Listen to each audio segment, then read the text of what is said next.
Regardez sur votre droite, ce grand bâtiment tout seul au milieu de la placette. Ce sont les halles. Tout proche, dans la rue du Grenier à sel, on entreposait le sel. Le sel fut longtemps le seul moyen de conserver les aliments et était donc une denrée de première nécessité. Il fut, sous l'Ancien Régime, utilisé comme monnaie d'échange. Et il possédait même une fonction de salaire, dont on retrouve le sens étymologique dans salarium, en latin, qui signifiait ration de sel. Puis, par extension, il a signifié la pratique du traitement, le salaire à l'époque romaine. En France, le sel fait l'objet d'un monopole royal. Il est entreposé dans des greniers à sel où la population l'achète taxé et en toute petite quantité. Cette taxe, qui perdure jusqu'à la Révolution, c'est la gabelle du sel.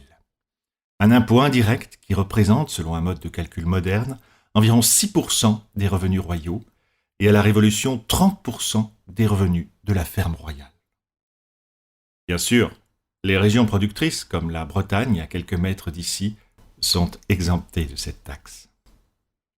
Transporté par des sauniers, en bateau depuis la Bretagne, quand le sel arrive à Ingrandes, il devient plus rare, plus cher et plus difficile à obtenir.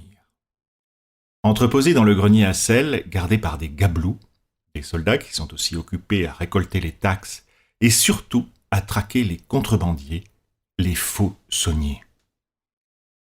Les faux sauniers ne manquent pas d'imagination. Les kilos de sel sont cachés dans des tonneaux à double fond, des charrettes de bois, de foin. Les enfants sont mis à contribution. Les femmes les dissimulent derrière leur ventre rond de futures mères.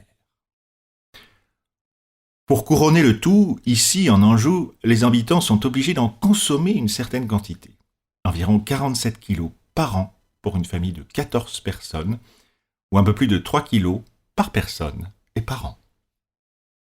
Pour le reconnaître, le marquer, les gabelous le mélangent avec de la paille de l'avoine.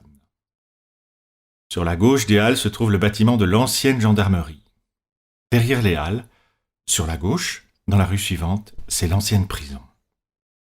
En France, juste avant la Révolution, la seule contrebande du sel amène chaque année l'arrestation de 2500 hommes, 1800 femmes et 6600 enfants. Les enfants sont en cellule avec les adultes, les conditions sont terribles. Je vous attends un peu plus loin, devant le tournant de la Loire.